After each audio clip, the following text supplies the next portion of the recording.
Haemoglobin क्या होता है, हीमोग्लोबिन का स्ट्रक्चर कैसा होता है, हीमोग्लोबिन का सिंथेसिस कैसे होता है। आज के इस वीडियो में हम पूरा टॉपिक क्लियर करेंगे, तो बिना स्किप किए हुए वीडियो को लास्ट तक देखें, जिससे यह पूरा टॉपिक आपको अच्छे से समझ में आ जाए। तो चलिए स्टार्ट करते हैं बिना किसी देरी के आज का वीडियो। तो सबसे पहले हम देखते हैं हीमोग्लोबिन का स्ट्रक्चर। ठीक, there are about 200 to 300 million Hb molecules in a red cell, each having a molecular weight of 64,458। मतलब एक आरबीसी में लगभग 200 से 300 मिलियन हीमोग्लोबिन अणु होते हैं। ठीक है, जिसमें प्रत्येक का आणविक भार कितना होता है, 64,458 होता है। एक आरबीसी में लगभग 200 से 300 मिलियन हीमोग्लोबिन अणु होते हैं। ठीक है, जिसका आणविक भार कितना होता है, 64,458 के लगभग होता है। ठीक है, haemoglobin is a chromoprotein consisting of a globin molecules attach to 4 red colour haem molecule. क्या बोल रहा है, हीमोग्लोबिन एक क्रोमोप्रोटीन है। क्या है, एक क्रोमोप्रोटीन है जिसमें 4 रेड कलर के हीम अणुओं से जुड़े ग्लोबिन अणु होते हैं। ठीक है, हीमोग्लोबिन एक क्रोमोप्रोटीन है जिसमें 4 लाल रंग के हीम अणु से जुड़े क्या होते हैं, ग्लोबिन अणु होते हैं। ठीक है, आगे देखिए।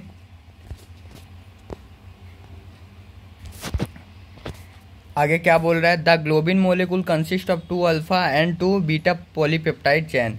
ग्लोबिन अणुओं में 2 अल्फा और 2 बीटा पॉलीपेप्टाइड चेन होती है। क्या होता है, ग्लोबिन अणु में 2 अल्फा और 2 बीटा पॉलीपेप्टाइड श्रृंखलाएं होती हैं। ये देखिए डायग्राम में आपको दिख रहा होगा। ये देखिए डायग्राम, इसमें आपको पॉलीपेप्टाइड चैनें दिख रही होंगी। 2 अल्फा है और 2 बीटा है। ये देखिए, ये हो गई, ये यहाँ से देखिए, ये हो गई बीटा 1, ये हो गई बीटा 2, ये हो गई अल्फा 1, ये हो गया अल्फा 2। पॉलीपेप्टाइड चैनें अल्फा 1, अल्फा 2, बीटा 1 और बीटा 2। ठीक है, ये है क्या है, पॉलीपेप्टाइड चैन है। ठीक है, haem is a metal complex containing an iron atom in their centre of porphyrin structure. क्या बोल रहा है, हिम एक धातु परिसर है जिसमें पोरफायरिन संरचना के केंद्र में एक लौह परमाणु होता है। आयरन मतलब लौह परमाणु क्या होता है, आयरन एटम इसमें पोरफायरिन संरचना में क्या होता है, केंद्र में होता है। ठीक है, सेंटर में प्रेजेंट होता है। ठीक, haemoglobin is form the developing erythrocytes in the bone marrow. क्या बोल रहा है, हीमोग्लोबिन अस्थिमज्जा में विकासशील इरिथ्रोसाइट का निर्माण करता है। क्या करता है, हीमोग्लोबिन अस्थिमज्जा मतलब बोन मैरो में विकासशील इरिथ्रोसाइट का निर्माण करता है। विकसित यानी विकासशील इरिथ्रोसाइट का निर्माण करता है। कौन करता है, हीमोग्लोबिन करता है। ठीक, आगे देखिए। The life span of haemoglobin is the same as the life span of the red cell that accommodates it, that is about 120 days. क्या बोल रहा है, हीमोग्लोबिन का जीवन काल उसे धारण करने वाली लाल कोशिकाओं के जीवन काल के समान होता है, जो लगभग 120 दिन होता है। क्या बोल रहा है कि हीमोग्लोबिन का जो जीवन काल होता है वो उसको धारण करने वाली लाल रक्त कणिकाएं यानी आरबीसी का जो जीवन काल होता है 120 डेज, तो आरबीसी के ही जीवन काल के इतना ही हीमोग्लोबिन का भी क्या होता है, लाइफ स्पैन भी होता है। ठीक है, नेक्स्ट देखिए। In the adult, the concentration of hemoglobin in the blood is 14 to 16 gram per 100 ml. A healthy adult loss and produce 6.25 gram of hemoglobin per day. क्या बोल रहा है,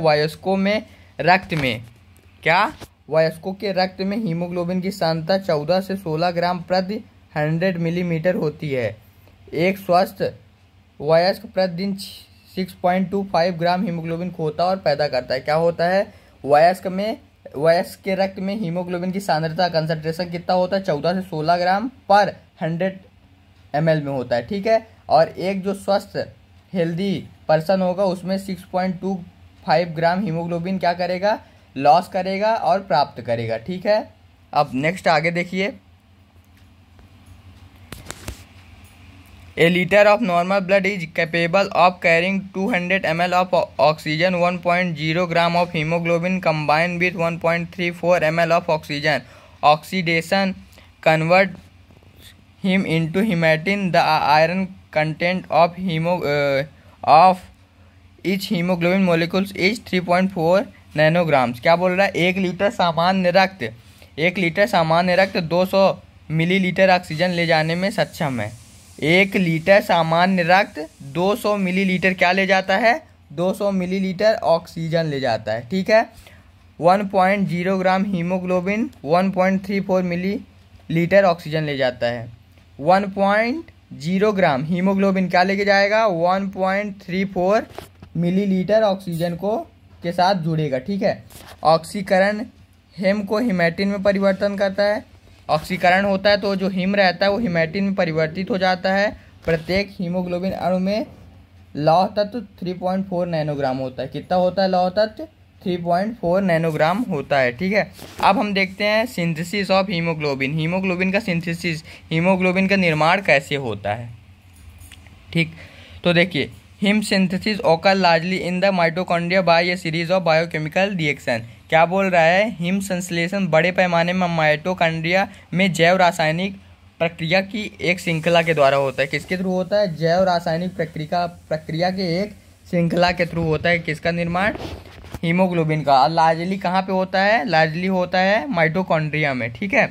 अब आगे देखिए, glycine plus succinyl coenzyme A is considered by delta amino lipulenic acid synthase in the presence of pyridoxal phosphate vitamin B6.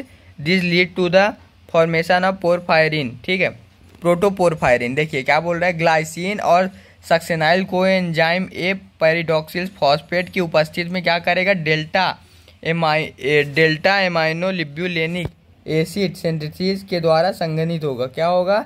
Delta amino लिप्युलेनिक acid के साथ क्या होगा? संघनित होगा। फिर क्या बनाएगा? इससे प्रोटोपोरफायरिन का निर्माण होगा। किसका निर्माण होगा? प्रोटोपोरफायरिन का निर्माण होगा। अब देखिए रिएक्शन, आप देखिए रिएक्शन में glycine plus vitamin B6 plus succinyl coenzyme A किसके प्रेजेंट में? ALA सिंथेटेस के प्रेजेंट में रिएक्शन करेंगे और क्या बनाएंगे? प्रोटोपोरफायरिन बनाएंगे। फिर से देखिए, glycine, vitamin B6, succinyl coenzyme ALA synthetase के प्रेजेंट में क्या बनाएगा? प्रोटोपोरफायरिन का निर्माण करता है। ठीक है। अब आगे देखिए, आगे में क्या रिएक्शन होता है? Protoporphyrin combine with iron to form haem. Protoporphyrin लोहे के साथ मिलकर हिम बनाता है। प्रोटोपोरफायरिन लोहे के साथ मिलकर क्या बनाता है? हिम बनाता है। ठीक है। अब इसका रिएक्शन देखिए, ये है आयरन और प्रोटोपोरफायरिन। आयरन प्लस प्रोटोपोरफायरिन मिलकर क्या बनाए? हिम मोलेकुल बनाया। ठीक है। अब नेक्स्ट देखिए, नेक्स्ट है each molecule of haem combine with the globin chain of polyribosomes. Haem का प्रत्येक अणु पॉलीराइबोसोम पर ग्लोबिन श्रृंखलाओं के साथ जुड़ता है। जो हिम है उसका प्रत्येक अणु पॉलीराइबोसोम पर ग्लोबिन श्रृंखलाओं के साथ जुड़ जाता है। ठीक है। नेक्स्ट है tetramer of 4 globin chain each with its own haem group makes up a haemoglobin molecules. क्या बोल रहा है? ग्लोबिन श्रृंखलाओं का टेट्रामर प्रत्येक का अपना हिम समूह होता है।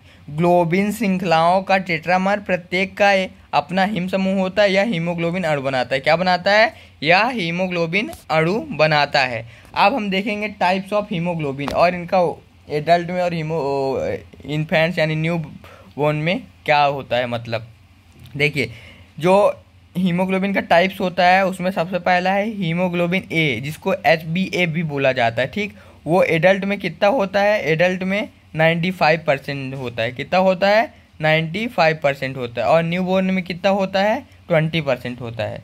अब नेक्स्ट है हीमोग्लोबिन A2, जिसको HbA2 भी बोला जाता है। ठीक है, HbA2 भी बोला जाता है। वो एडल्ट में होता है 2.2 से 3.5% और न्यू बोर्न में होता है 1% से ज़्यादा होता है। कितना होता है? 1% से ज़्यादा होता है।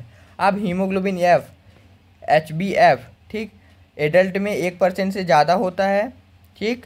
और न्यूबॉर्न में 50 से 85% होता है। कितना होता है? 50 से 85% होता है। तो ये था आज के वीडियो में हीमोग्लोबिन का टाइप्स, हीमोग्लोबिन का सिंथेसिस और हीमोग्लोबिन का स्ट्रक्चर। अगर आपको आज का वीडियो समझ आया हो तो वीडियो को लाइक कर दें। चैनल पे नए हैं तो चैनल को सब्सक्राइब कर दें, क्योंकि इसी तरह के वीडियो हम आपके लिए डेली प्रोवाइड करते रहते हैं। Thank you.